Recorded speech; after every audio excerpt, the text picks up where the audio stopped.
కవిత పార్టీకి కేంద్ర ఎన్నికల సంఘం ఆమోదం తెలిపింది. కాకపోతే కవిత ప్రకటించిన తెలంగాణ రాష్ట్ర సేన పేరును కాకుండా తెలంగాణ రక్షణ సేన పేరుకి గ్రీన్ సిగ్నల్ ఇచ్చింది.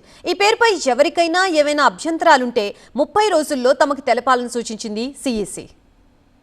మన పార్టీ పేరు చెప్పాలా? రెడీయా? టిఆర్ఎస్.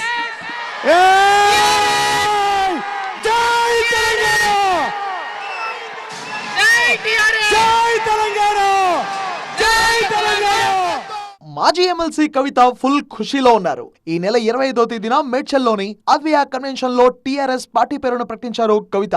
ఇప్పుడు టిఆర్ఎస్ పార్టీకి కేంద్ర ఎన్నికల సంఘం ఆమోదముద్ర వేసింది. తెలంగాణ రక్షణ సేన పేరును ప్రాథమికంగా ఆమోదించింది. 2 జాతీయ 2 స్థానిక పత్రికల్లో ప్రకటనలు ఇవ్వాలని సూచించింది. ఎన్నికల సంఘం నిబంధనలలో ఇప్పటికే నమోదైన పార్టీల పేర్లను క్షుణ్ణంగా పరిశీలించిన ఈసీ అధికారులు కవిత తన దరఖాస్తులో 3వ ప్రాధాన్యతగా పేర్కొన్న తెలంగాణ రక్షణ సేన అనే పేరుకు ఆమోదం తెలిపారు.